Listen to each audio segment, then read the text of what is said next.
আলহামদুলিল্লাহ আলহামদুলিল্লাহি রাব্বিল আলামিন আসসালাতু ওয়াসসালামু আলা রাসূলিহিল কারীম আম্মা বাদ।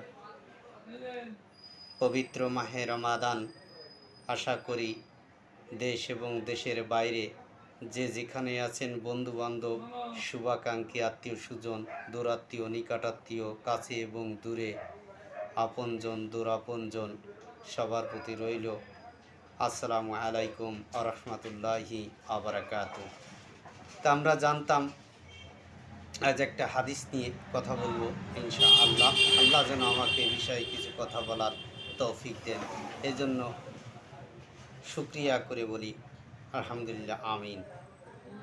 তা আমরা জানতাম যে হাদিস কোরআন আমাদেরকে শিখতে হবে, প্রত্যেকেরই শিখতে হবে।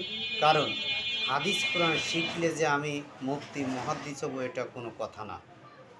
হাদিস কোরআন শিখলে যাতে আমি বলতে পারি কোন ইমাম, কোন মৌলবী, কোন হুজুর কি বলছে, এটা যেন আমি বুঝতে পারি। কিন্তু আজ দুঃখের বিষয়, আজ এক মসজিদে শুক্রবার নামাজ পড়তে গেলাম।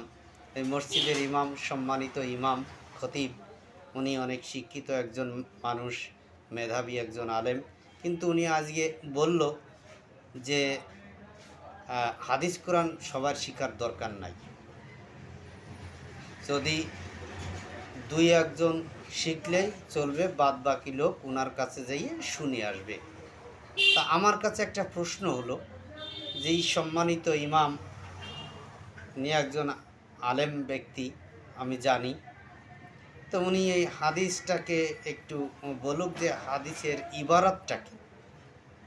হাদিসে নবী করিম সাল্লাল্লাহু আলাইহি সাল্লাম বলছেন যে তলিবুল ইলমি ফারিদাতুন আলা কুল্লি মুসলিমিন ওয়াল মুসলিমাত, যে বলা হয়েছে যে বিদ্যা অর্জন করা প্রত্যেকটি মুসলিম নরনারীর উপর খরচ করা হয়েছে, বাধ্যতামূলক করা হয়েছে প্রত্যেকে। এ জায়গায় কাউকে বাদ দিয়ে কোনো কথা বলা হয়নি।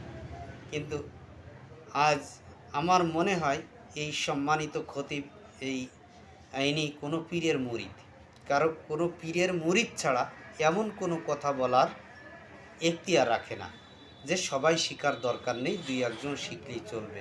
আমার মনে হয় ইনি কোনো না কোনো পীরের মুরিদ, তার পীরের মুরিদ বলেই তার জবান থেকে এমন কথা বলার হিম্মত হয়েছে। তাছাড়া অসম্ভব। তিনি যদি হাদিস এবং কোরআনের দিকে তাকান তাহলে কখনো এটা বলার কথা ছিল না।